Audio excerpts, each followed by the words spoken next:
તો કે જઈને તો દેખાડો સાહેબ, બંદૂક રાખી. થયું હતું ખરેખર, અને આ આખા વર્લ્ડમાં નહીં ને સુરતમાં થયું હતું. વાહ. અમે લોકો એક ઇવેન્ટ હવે માટે આખું સુરત વર્લ્ડમાં છે, તને ખબર છે? એટલે આખું સુરતમાં વર્લ્ડ છે. આખું વર્લ્ડ છોડીને સુરતમાં થયું હતું.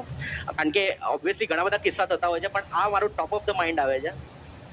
એક ભાઈએ બોલાવેલા, ઇન્ડોર સ્ટેડિયમમાં એક પ્રોગ્રામ હતો, અને અમારી એકચ્યુઅલી 5-6 જણની ટીમ ગયેલી, અને અમે લોકો ગયેલા, ઇવેન્ટ કર્યું, બધું પતી ગયું, અને અમે લોકો પાછા મુંબઈ તરફ વળતા હતા. નેક્સ્ટ ડે શૂટ હતું.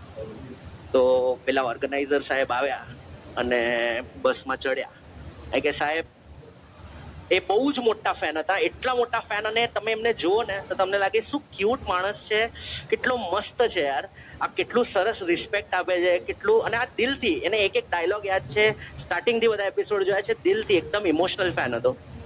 તો ઓર્ગેનાઇઝર હતો, બસમાં આવ્યા અને અમને લોકોએ કીધું બધાની જ માટે, અને રાતના આઈ થિંક 2:30 વાગી ગયેલા, બધાની જ માટે મારી લોન પર જલેબી, ફાફડા, ઢોકળા અને 36 કોર્સ મીલ રેડી છે, આપણે ત્યાં જવાનું છે. અને ઓબ્વિયસલી અમારે નેક્સ્ટ ડે શૂટ પર પહોંચવાનું હતું, તો અમે બધાએ કીધું ના ભાઈ અત્યારે તો 2:30 વાગે જલેબી ફાફડા નહીં ખવાય, તો વાંધો નહીં, આપણે નેક્સ્ટ ટાઈમ આવશું. તો કે નહીં, નેક્સ્ટ ટાઈમ નહીં, અત્યારે જ. અને આવી રીતે જ હસીને બોલે, નેક્સ્ટ ટાઈમ નહીં, અત્યારે જ.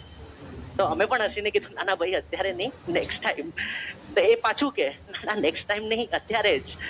તો અમે કીધું ના ભાઈ, એટલે પછી હવે સ્ટ્રોંગ થઈને થોડુંક કડક અવાજ